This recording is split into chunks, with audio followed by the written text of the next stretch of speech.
qué tan fieles fuimos al llamado que recibimos de parte de Dios. Uno de los textos más aterradores que he leído en la Biblia es este que dice: muchos son los llamados, pero pocos son los escogidos. Muchos comienzan la carrera, pero no todos la terminan. Muchos confiesan fe, pero no todos se vinculan absolutamente a lo que su fe les demanda. El autor de Hebreos abre con una realidad hermosa y con un recordatorio glorioso. Nos llama hermanos santos, participantes de un llamamiento celestial. Y eso es un mensaje de mucha esperanza, porque nos señala en primer lugar que no estamos aquí por casualidad, que no estamos aquí solamente por decisión humana. Dios depositó en nosotros la fe necesaria para responder a ese llamado, y ese llamado es al mismo tiempo una identidad. Hemos sido llamados por Dios. Dios te trajo aquí. Dios te trajo a su presencia. Dios te atrae a Él constantemente. Y este llamado tiene características muy especiales. Es santo, es celestial y es eterno. Pero ese llamado tiene una responsabilidad. ¿Somos fieles a Él o en algún momento del camino podremos negociar en función de las circunstancias el llamado que se nos ha dado? Y aquí surge una tensión importante, porque vamos a ver dos personajes importantísimos en Antiguo y Nuevo Testamento. Moisés, por una parte, fue fiel, pero no perfecto. Cristo, por otra parte, es fiel, perfecta y eternamente. Y la pregunta que quiero animarte a responder es: ¿cómo puedes serle fiel hasta el final? Porque nosotros aprendemos fidelidad viendo la vida de Moisés, que lo va a mencionar ahorita más adelante. Y podemos aprender de su ejemplo para nuestro ejemplo. Pero al mismo tiempo perseveramos en fidelidad considerando a Jesús. Por eso titulé este mensaje hoy: Fieles a nuestro llamado. Quiero ponerte ahí rápidamente en pantallas cuál va a ser el mapa de la predicación para que lo podamos seguir juntos y no nos perdamos. Número 1, nuestro llamado define nuestra fidelidad. Número 2, la fidelidad tiene un modelo. Número 3, la fidelidad tiene un fundamento, que es Cristo. Y número 4, la fidelidad tiene un fruto, que es la perseverancia. Así que nos arrancamos. Señor, te damos gracias por este tiempo y porque tú ya llamaste muchos hoy. Padre, sabemos que el mensaje de la carta de Hebreos, aunque pueda sonar repetitivo, es tremendamente importante. Tenemos la necesidad de perseverar hoy más que nunca. Nuestra fe se ve tentada a desmayar. Hoy más que nunca necesitamos que nos infundas el aliento que cada persona aquí necesita mediante tu palabra, mediante la corrección de nuestros pensamientos, mediante la invitación a considerarte y a caminar contigo de una forma distinta. Que se haga tu voluntad en cada uno de nosotros, produciendo fruto en todo el que lo oye. En el nombre de Jesús. Amén. Muy bien, entonces nuestro llamado define nuestra fidelidad. Vean cómo el autor comienza con identidad. Por tanto, hermanos santos, no comenzamos con un mandamiento, no comenzamos con un imperativo moral, comenzamos con una identidad. Amado, ¿qué sería para ti el que tú tuvieras que responder a la pregunta de ¿qué hacen ahí en la iglesia? ¿O de qué se trata a esa reunión a la que asistes cada domingo? ¿Cómo lo puedo definir? Y que tú estuvieras restringido a solamente responder: somos miembros de una santa fraternidad. ¿Cómo te haría sentir eso? Déjame respondo por ti. A mí se me hace que dirías: ¿cómo tanto? A mí se me hace que sonaría demasiado rimbombante para responderlo de esa manera. Soy miembro de una santa hermandad. Y sabes, sí suena rimbombante, sobre todo porque para nosotros, los latinoamericanos, batallamos con la humildad. Sí, o sea, creemos que somos humildes, pero practicamos una falsa humildad. Entonces creemos que negar realidades evidentes nos hace humildes, pero no, nos distrae. En este sentido, el autor de Hebreos abre con esta realidad. Amado, esa es tu realidad. Hermano santo, esa es tu identidad. Esa es la identidad en la cual Dios está trabajando para imprimir en tu corazón y para que tú le hagas caso y dejes de escuchar a la serpiente y escuches finalmente su voz, creyendo que esa es la identidad. Y ese es el imperativo que Él ha puesto en tu corazón. Camina conforme a esa identidad. Porque el tema con que no nos la creamos, amados, y muchos de nuestros problemas con vincularnos verdaderamente al concepto de lo que es santo, tienen que ver con nuestra identidad. Cuando escuchamos que somos hermanos santos, quizás nos vemos a la luz de nuestras fallas, de nuestras inconsistencias y de nuestras luchas, y por eso decimos, pues nada, o sea, se escucha bonito, pero no es la verdad. El problema es que Dios lo ve así, y esa es la verdad, esa es la realidad, esa es la vocación. Esa es la característica del llamamiento. Nuestros problemas con abrazar frases como esas no son problemas morales, son problemas de identidad. Cuando el Señor nos hace santos, quiere decir que Él nos aparta para sí, para ser de su propiedad y para ser de uso exclusivo de Él y de su propósito. Este café es mío. ¿Sí? Y como es mi café, yo voy a tener muy importantes dudas de compartirlo con alguien. Aparte de que no sería lo más saludable. Pero supongamos que yo te presto mi café, que te digo, te lo comparto, es mío, pero te lo comparto. Y tú tomas el café, así como está, y te pones a regar una planta. Y yo me sorprendería y te diría, ¿pero por qué? O sea, el café no es para eso. El café es para que te lo tomes, y más este que tiene tónico y naranja, que está delicioso. Es para tomarse, no es para... A las plantas les echas agua. Los humanos, después de los 30 y tantos, funcionamos a base de café, ¿sí?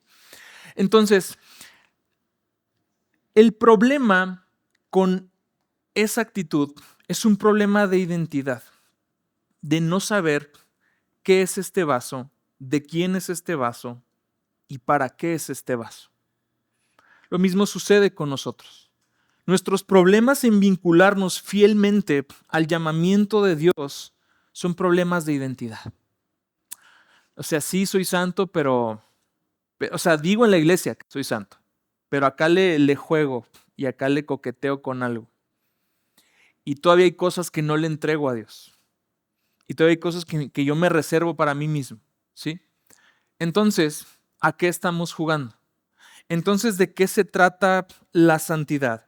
Si santidad significa apartados para Dios, hechos de Dios, colocados en una nueva realidad espiritual, eso ya está trazando para nosotros la ruta de nuestra propia identidad. Por eso, nuestro llamado define nuestra fidelidad. Porque si yo no estoy consciente de esta identidad, si yo no estoy consciente de cómo Dios me ve, de cómo Dios me hizo y para qué me hizo, difícilmente me va a hacer vincularme al llamado que Él ha puesto sobre mi vida. Difícilmente me la voy a creer cuando yo escuche frases como hermanos santos. Y aquí viene todavía, redobla la apuesta el autor de Hebreos. No solamente nos llama hermanos santos, nos llama participantes de un llamamiento celestial. O sea, y tómala, si la primera estaba rimbombante, la segunda es todavía más elevada. Participante de un llamamiento celestial. Esta frase es muy densa. Vamos a analizarla rápidamente por palabra por palabra. ¿Qué es alguien que está participando? Alguien que está involucrado, alguien que está incorporado, alguien que se sabe hecho parte de algo eterno e interactúa con esto. El llamamiento celestial de Dios importa que nosotros seamos participantes y que interactuemos con Él, que estemos de acuerdo con esa afirmación y que caminemos en función de esa afirmación. Si Dios me hizo de una forma, me hizo para sí, me apartó para un propósito específico, ¿por qué habría yo de renegociar eso y luego entonces diseñar mi propio vaso para mi propia vida? Un vaso hecho a mi imagen y semejanza. Un vaso en el cual yo pueda alternarlo. De pronto voy a utilizarlo para lo que Dios lo diseñó y de pronto voy a utilizarlo para lo que a mí más me conviene. Amados, el problema de nuestra fidelidad empieza con nuestra identidad. ¿Sabes cómo te ve Dios? Y luego, si sabes cómo Dios te ve, ¿actúas en función de cómo Dios te ve? ¿Vives en función de esa realidad? ¿O cuál es la realidad que prima sobre tu vida, amado? Porque si su realidad no está invadiendo todavía nuestra vida, yo te pregunto, ¿cuál realidad invade tu vida? ¿La tuya? ¿Tú eres tu propio punto de referencia?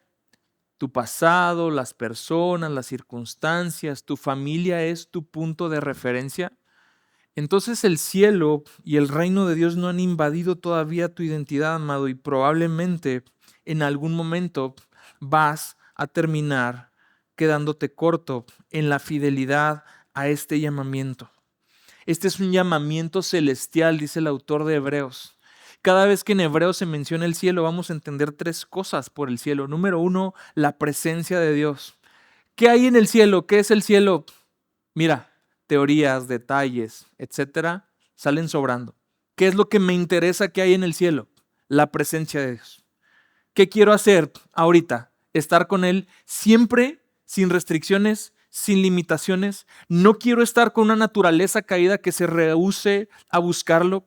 No quiero estar interactuando ya con una carne que le da flojera leer, que le da flojera levantarse más temprano, que empieza apenas a orar y empieza a cabecear. ¿Sabes? Va a ser muy liberador el decir, hoy puedo estar con Dios y estoy plenamente porque ya lo envuelve toda mi realidad donde estoy ahorita.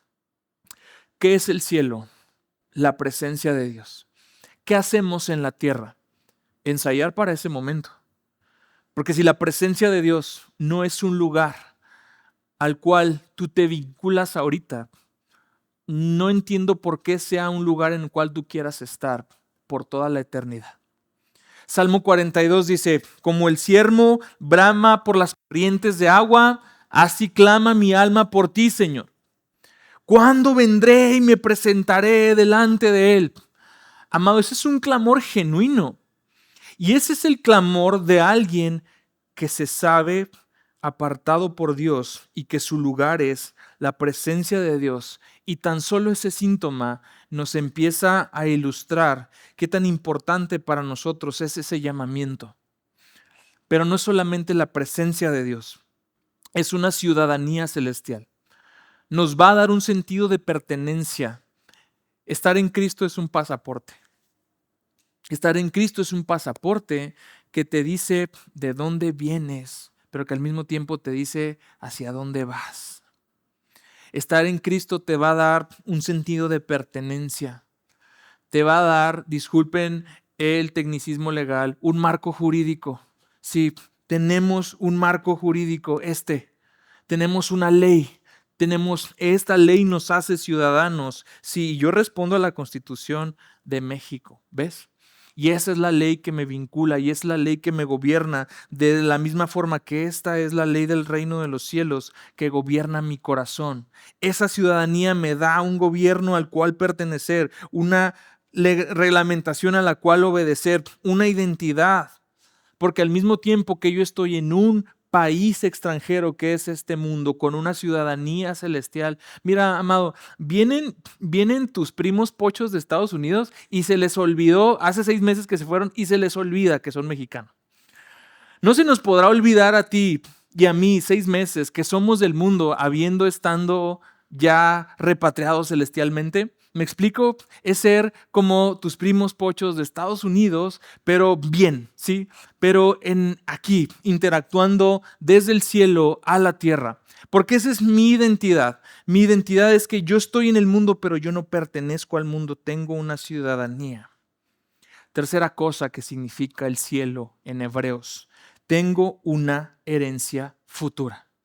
Solamente no es una expectativa abstracta. El cielo, lo que sea que eso signifique, es una herencia. Es algo que está por venir. Es una realidad que yo estoy por experimentar. Entonces, amados, el llamamiento celestial de Dios no es un llamamiento superficial. Eso redefine por completo agendas, propósitos, prioridades, destinos, redefine presupuestos, redefine calendarios, redefine demasiadas cosas. Quiero que lo pienses con detenimiento. Esas 3 cosas que acabamos de ver, es decir, la presencia de Dios, tu ciudadanía celestial y tu herencia, ¿son suficientes para modificar algo ahorita ya? Porque yo creo que tienen el valor y el peso para hacerlo de una vez, porque entonces eso es lo que va a vincular nuestra fidelidad con el cumplimiento de ese llamado. Porque si el llamado es celestial, la fidelidad no puede ser terrenal. Sin embargo, vivimos así, llamados por Dios, pero viviendo para el mundo. ¿Te das cuenta cómo el mundo amolda y amolda y amolda y amolda y condiciona nuestra forma de pensar?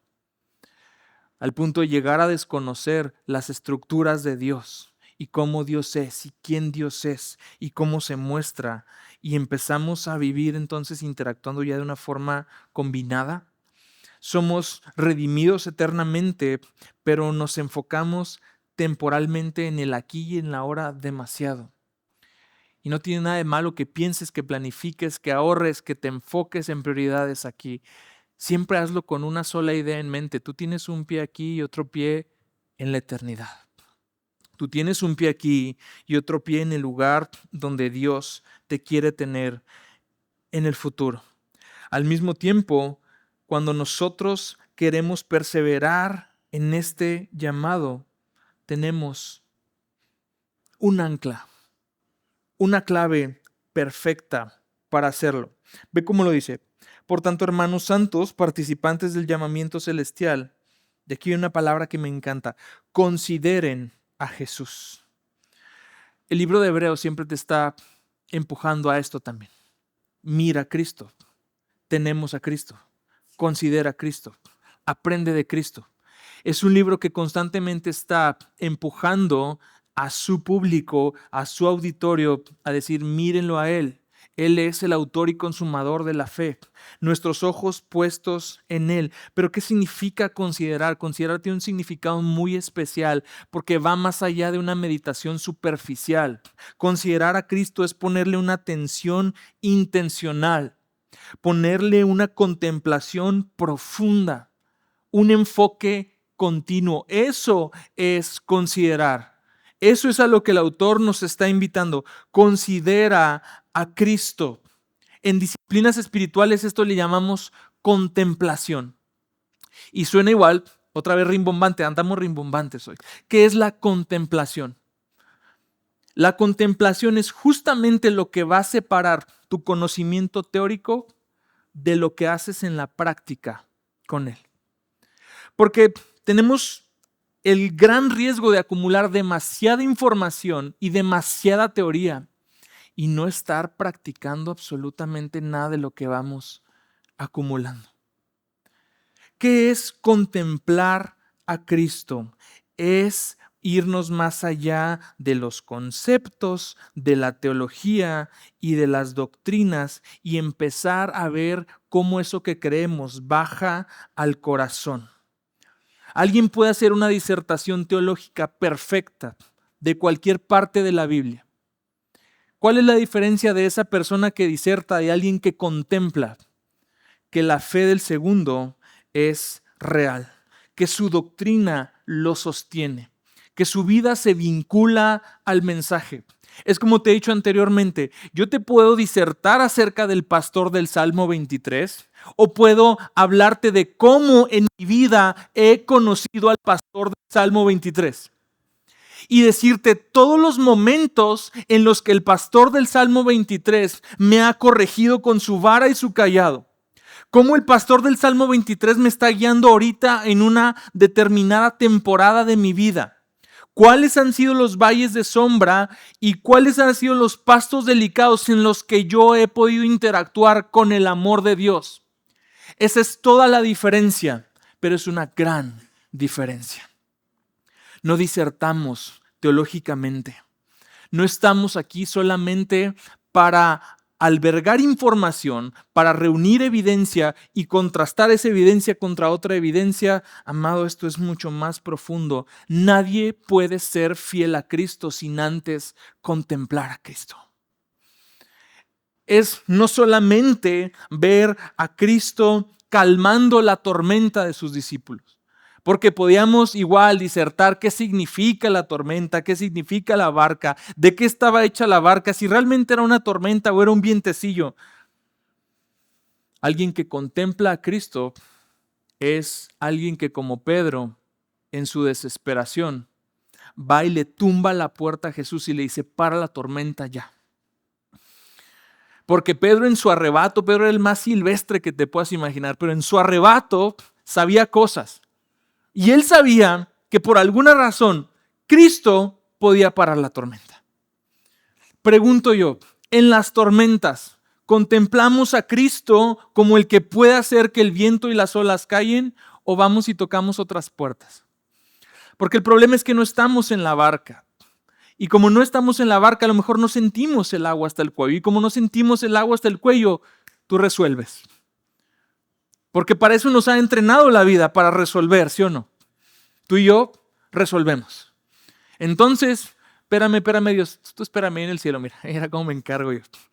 Sí, ya hasta que me estoy ahogando, ya se rompió la barca, ya se están ahogando todos. Ahora sí, Dios, ¿por qué me has abandonado? ¿No? ¿Por qué le das? Como dice el dicho las peores batallas a tus mejores soldados. No. Contemplar a Cristo es ver cómo te ha sostenido, cómo te sostiene ahorita, cómo te pastorea ahorita, cómo en tu vida esa fe se puede ver con algo. Amado, la fe se ve.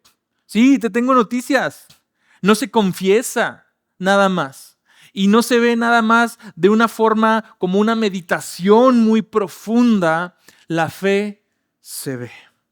La fe se traduce en actos particulares que la demuestran, que me hacen ver que Dios está contigo, que te está arropando, que está siendo tu pastor, que está haciendo todo lo que Él revela de su carácter. ¿Por qué darte un devocional de 21 días de quién es Jesús?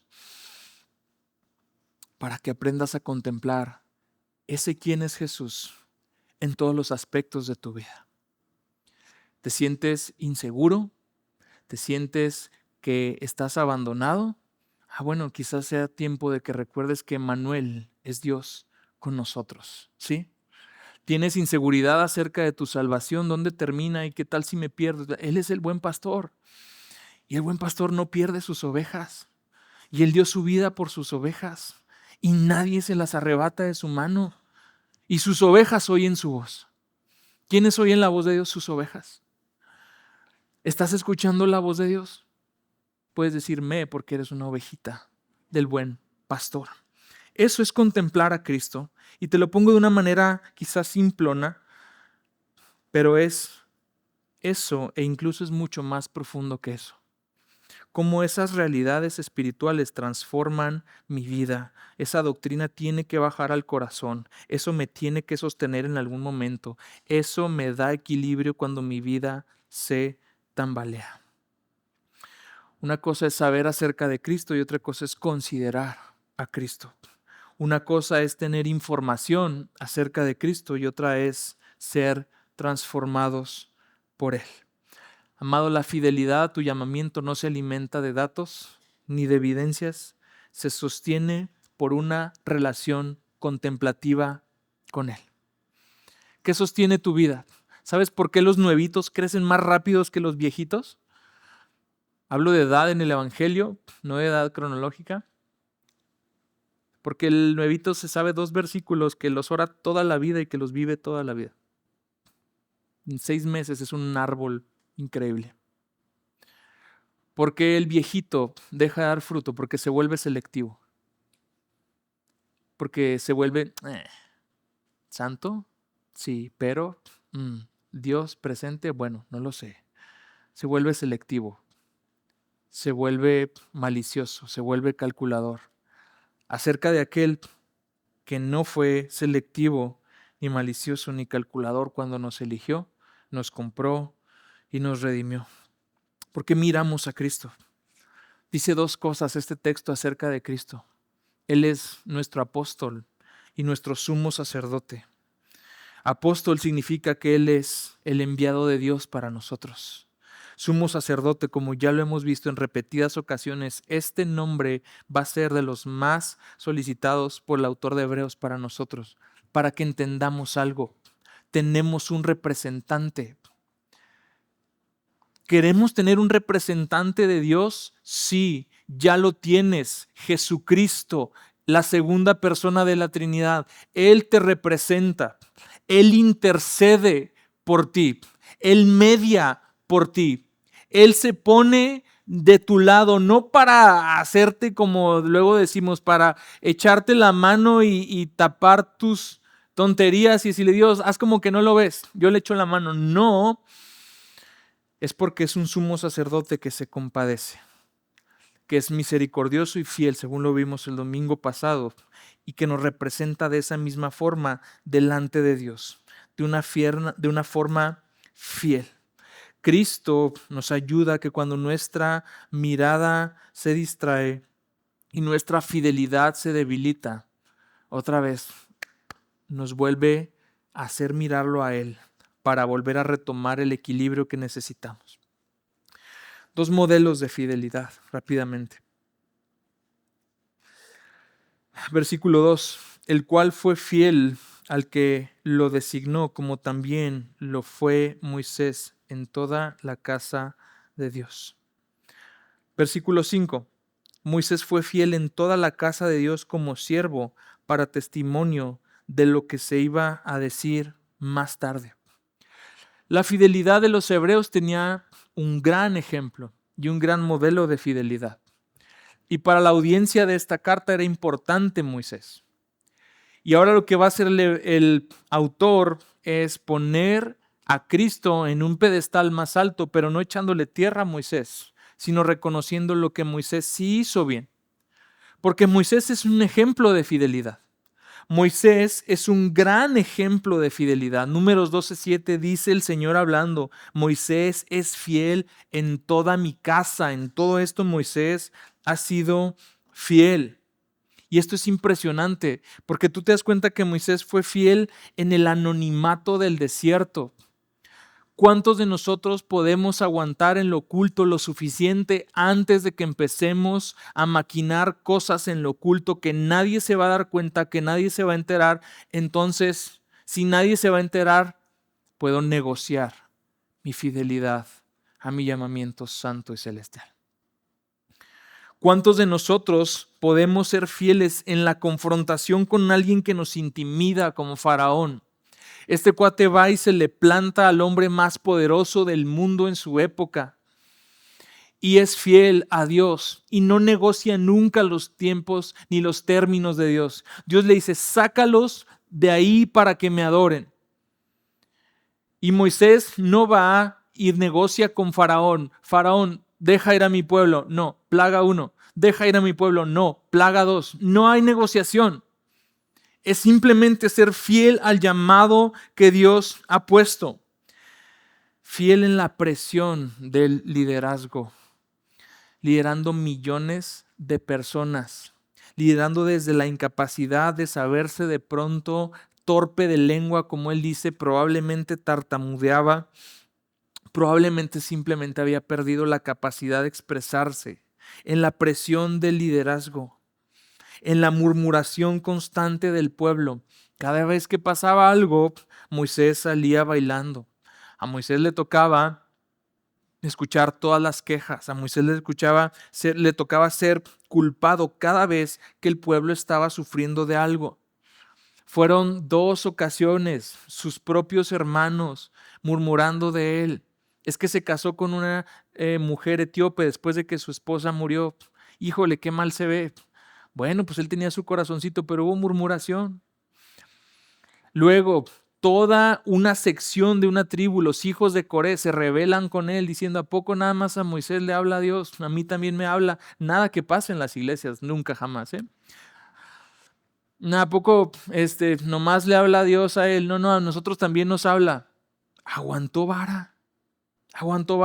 Él callado, simplemente Dios vio como Dios se los tragaba a la tierra a todos los que murmuraron, literal. Entonces Moisés fue fiel en todo eso, en lo visible y lo invisible. ¿Qué vemos en la fidelidad de Moisés? Constancia. Moisés fue fiel siempre. Moisés no negociaba. Moisés era obediente. Pero aquí viene la más importante de una buena fidelidad a nuestro llamado. Moisés depende de Dios. ¿Sabes? Los israelitas dependían de las circunstancias. Tengo hambre, Dios es malo. Ya cayó pan del cielo, Dios es bueno. Tengo sed, Dios es malo. Ya salió agua de la roca, entonces Dios es bueno. Ya me hartó el pan, Dios. Entonces eres malo. Allá cayeron codornices. Entonces sí eres bueno. Siempre dependiendo de las circunstancias.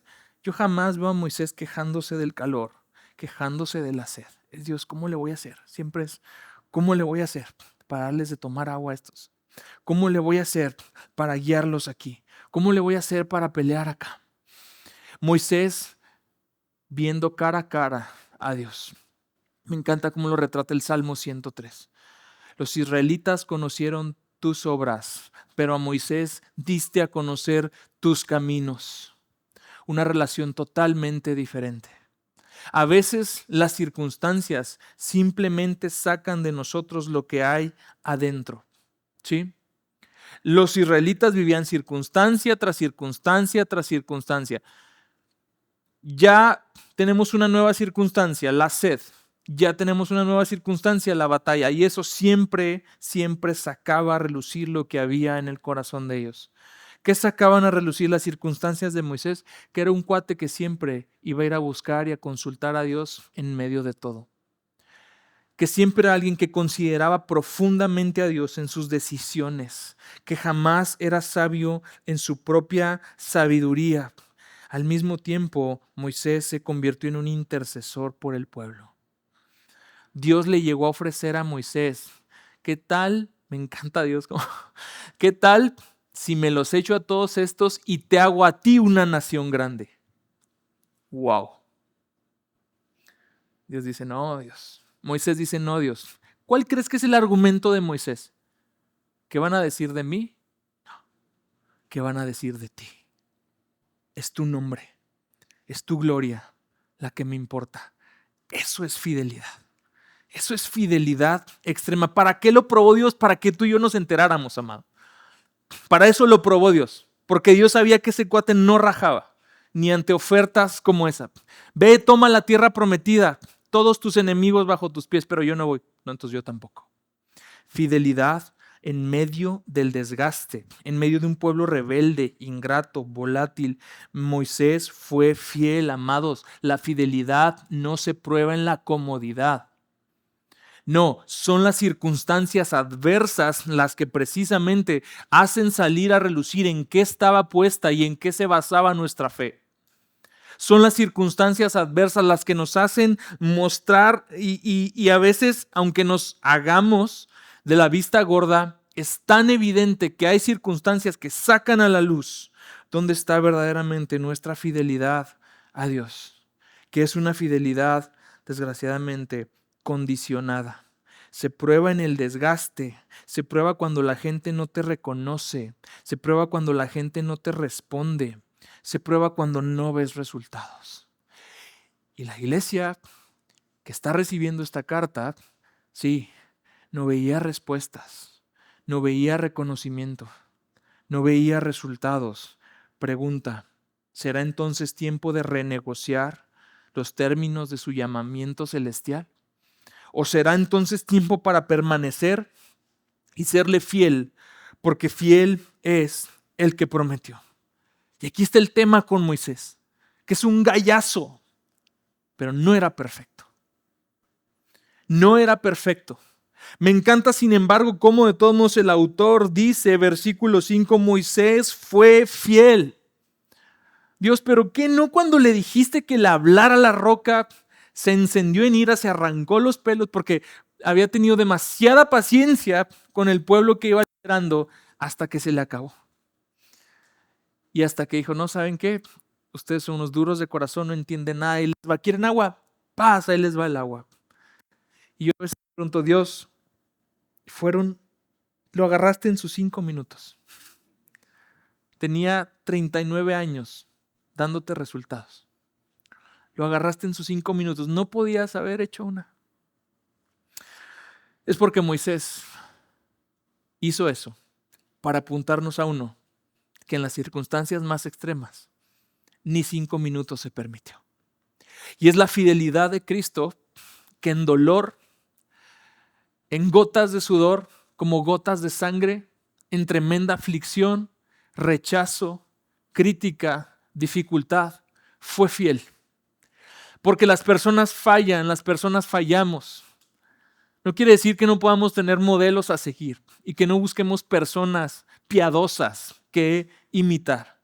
Pablo era tan valiente como para decirle a Timoteo y a los corintios, imítame a mí como yo imito a Cristo. No tengas miedo de tener modelos a seguir, no tengas miedo de seguir a personas y de imitar a personas.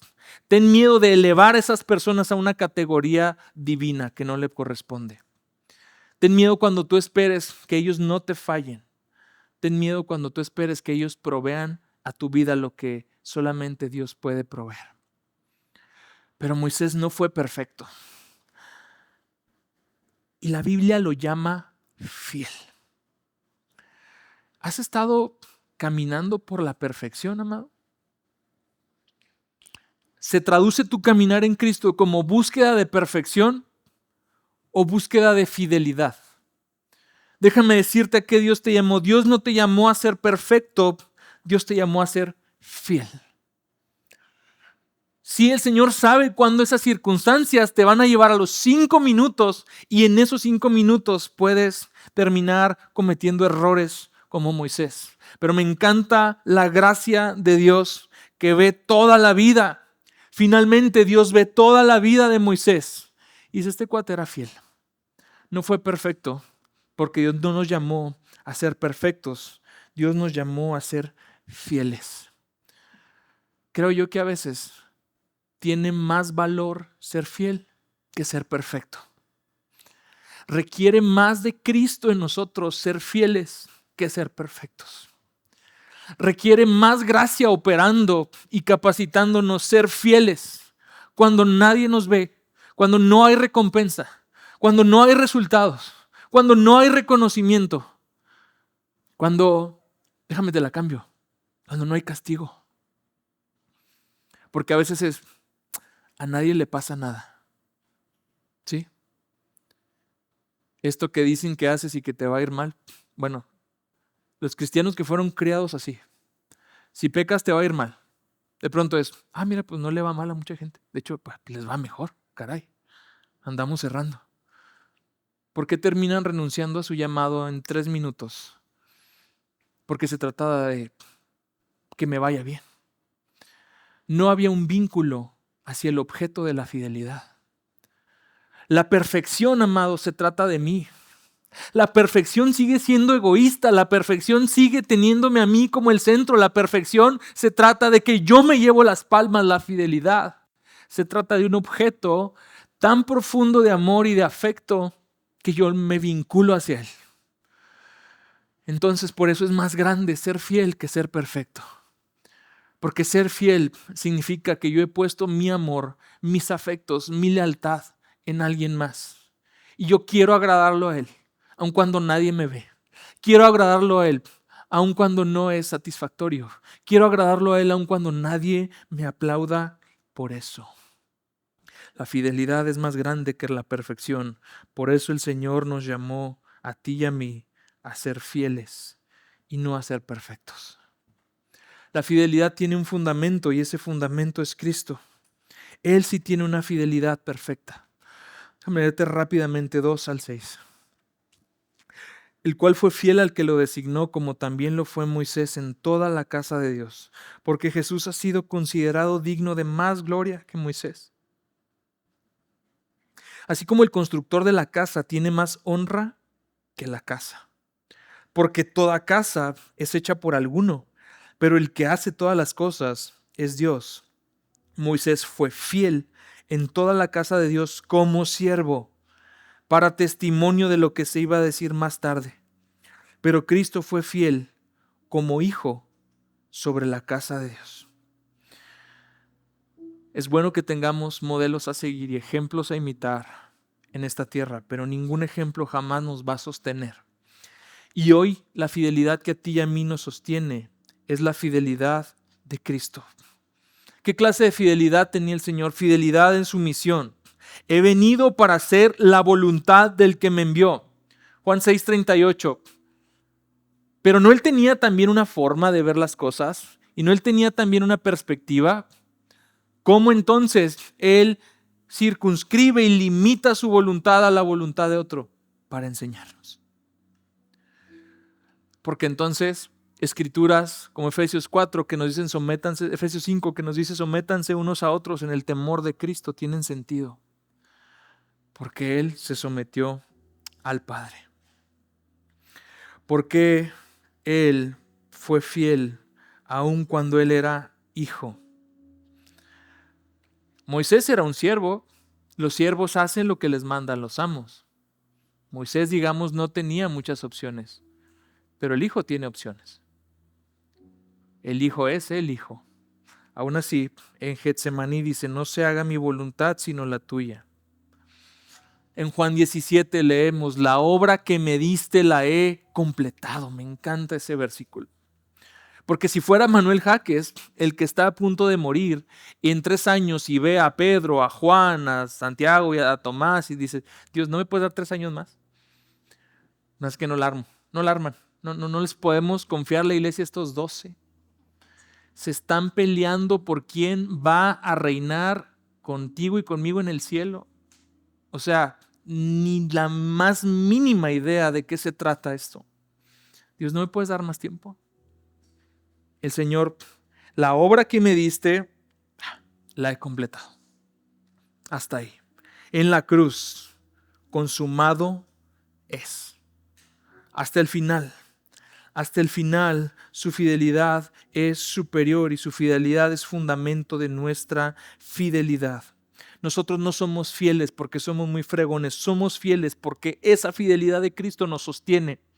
Tú y yo nos rajamos, Él no se raja. Tú y yo cambiamos de opinión, Él no cambia de opinión. Tú y yo somos el israelita llevado de un lado a otro por las circunstancias. Él es el verdadero y más grande Moisés, intercediendo por nosotros, esperando que finalmente lleguemos a la tierra prometida y no muramos en el desierto por nuestra dureza. Amados, cuando tú fallas, Cristo es fiel. Cuando tú dudas, Cristo no cambia. Cuando tú te debilitas, Cristo intercede por ti.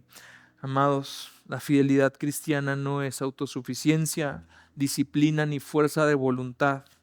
Es una dependencia constante de Dios que nace de una contemplación a Él. No perseveramos porque somos fuertes, perseveramos porque Él es fiel. Y la fidelidad tiene un fruto. Dice el versículo 6. Pero Cristo fue fiel como hijo sobre la casa de Dios, cuya casa somos nosotros. Si retenemos firme hasta el fin nuestra confianza y la gloria de nuestra esperanza. La perseverancia no es lo que produce la salvación. La salvación produce perseverancia. Y la fidelidad de nuestra vida se va viendo en esa perseverancia. ¿Qué tanto las circunstancias te pueden probar sin que tú cedas a mejores ofertas? ¿Qué tanto la vida puede poner distracciones y seducciones delante de ti sin que tú aceptes esa oferta negociando tus convicciones? No es la raíz, la perseverancia es el fruto. La fe verdadera permanece y la fe verdadera que se traduce en esa fidelidad tiene dos anclas muy importantes. Un ancla en el pasado que se llama confianza, descanso en lo que Él ha hecho, y un ancla futura que se llama esperanza. Tengo una expectativa de lo que Él todavía está por hacer. La confianza mira a la cruz, la esperanza mira a la gloria, pero ambas nos sostienen en los desiertos de la vida. Vamos a ver en 15 días la advertencia tan seria que se da esto. Porque el pueblo israelita, que siempre estaba ligado a las circunstancias, termina por quedar ligado a milagros y jamás experimentaron la verdadera tierra prometida que Dios les iba a dar, por la dureza de su corazón, por la incredulidad de su corazón. Amados, hay personas que están en la iglesia, que conocen el lenguaje cristianoide y que participan externamente en todos los ritos que podamos poner. La pregunta más allá de eso es si has estado viviendo a la altura de ese llamado, si has estado viviendo a la altura de los ejemplos que Dios te da de fidelidad y si tienes un fundamento para esa fidelidad. La pregunta no es si has comenzado, es si vas a permanecer hasta el final. ¿Y cómo permanecemos hasta el final? Mirando a Cristo, considerando a Cristo, contemplándolo a Él, fijándole nuestro corazón a Él, entregándoselo todo a Él. El Señor nos está invitando, amados, a perseverar. ¿Por qué no oramos juntos? Padre, y queremos responder ese llamado y decirte, sí, Dios, yo quiero perseverar. Yo quiero perseverar en ti. Yo quiero perseverar por ti. En medio de las pruebas, en medio de los desiertos, en medio de las dudas, en medio de las ofertas que yo reciba de este mundo, yo quiero perseverar y ser fiel. Yo quiero, Padre Santo, que al final de mi vida tú puedas verla y decir, buen siervo y fiel. Padre, perdónanos si hemos estado demasiado vinculados al perfeccionismo y nos alejamos de ti porque creemos que no somos lo suficientemente buenos, como si se tratara de nosotros. Llévanos a descansar en la fidelidad de Cristo, que es la fidelidad que nos sostiene, que nos da rumbo, que le da sentido a nuestro caminar con Él, sentido a todo lo que hacemos y contemplamos. Llévanos a Cristo. Llévanos a Cristo, Dios. Perdónanos por las distracciones. Perdónanos por el tiempo y la energía que dedicamos a todo aquello que no es capaz de sostenernos. Perdónanos por negociar. Perdónanos porque nuestra fidelidad muchas veces es condicional, Dios. Porque hay áreas de nuestra vida que nos reservamos para nosotros mismos. Porque hay cosas en nuestro corazón que no hemos confiado delante de ti. Y eso sigue siendo un obstáculo en mi fidelidad. Si hay algo que te hacía sentir escéptico cuando te llamé hermano santo al principio, no lo tomes a la ligera, porque ese probablemente es el problema que te aparta de la identidad que Dios ha puesto en tu vida. Hermano santo, dices tú, no puede ser porque yo... Ese es el problema, amado. Tráelo a los pies de Cristo. Si es un pecado, arrepiéntete y ven a Cristo. Si es una carga, déjala y ven a Cristo. Si es un deseo, entrégaselo a Él y ven a Cristo. No permitas que nada siga estorbándote a ti y a la identidad que Dios te ha puesto. Porque sin esa identidad va a ser muy difícil que camines fielmente en el llamado de Dios. La identidad determina la fidelidad.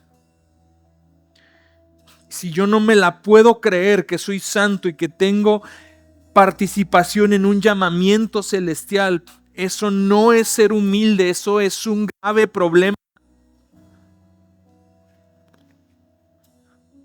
Porque es una realidad con la que no estoy comulgando. Es una realidad en la que no estoy dispuesto a caminar. Y he permitido que algo me separe a mí de esa identidad en Cristo. Padre, que nada se interponga entre nosotros y ese llamamiento que tú nos has dado. Todo lo que hoy se interponga, sea mis expectativas, sea una relación, sea mi orgullo, sea un pecado, Dios, sea mis planes, mis agendas. Amado Dios, que hoy podamos por tu gracia llevarlo a la cruz y no sentirnos más escépticos acerca del llamamiento que hemos recibido de ti, sino confiados para permanecer fieles en él. En el nombre de Jesús.